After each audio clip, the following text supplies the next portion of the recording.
Tiffany here with the Hereda team. Today I have a quick important question for you. How often do you clean out the lint in your dryer? And no, I'm not just talking about the lint trap inside of the machine, but actually behind the machine and outside.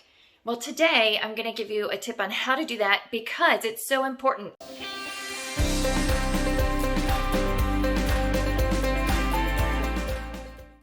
Lint caught in the dryer causes house fires.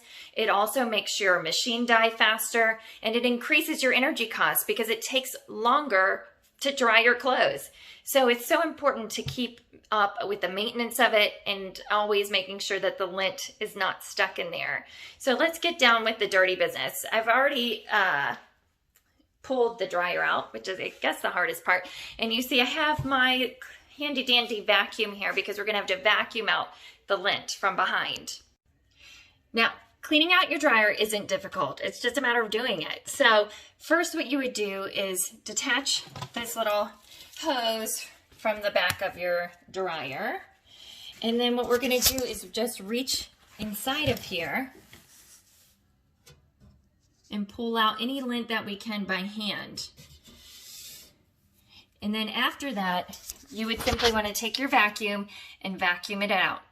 And next, you would want to do the same for the hose part of it. So if you can detach the hose, that would make it even easier to get all the lint out. But if you can't, because it's obviously stuck there like mine, you just have to get a vacuum, take it as far up as you can. You can use the extension arm to do that, but make sure to get all of the lint out of both parts of the machine. Okay, now we're at the third step, which is reattaching the hose back to the dryer.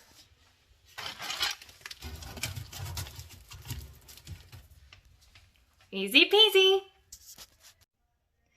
Y'all, did you know that it's important also to vacuum this little guy? Your lint filter? Yes, vacuum this as well as inside your filter trap to make sure that it's all clean, no dust, no lint. But also, did you know that the dryer sheets that you use could create a film on this so it doesn't work as well? So every so often, just use warm soap and water and rinse it off and it'll work that much better for you.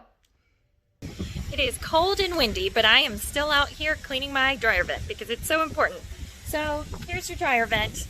What you need to do is take your shop vac or your vacuum cleaner and make sure that all of the lint is removed from the outside of the house as well. Okay, so back inside and everything is back on. Now what you can do is run a cycle for 10 to 20 minutes, make sure everything is functioning properly before you do an actual load of laundry. And also if your dryer is angled upward like mine and it's a little hard to reach in or get that vacuum inside, they do sell tools at Lowe's, Home Depot, places like that that you can do to fish the lint out and make sure you have everything cleaned perfectly and there's no lint caught anywhere in there. Now I hope that this has helped you keep your home safe, energy efficient, and prolong the life of your dryer. And if there's any other tips you need, please let us know.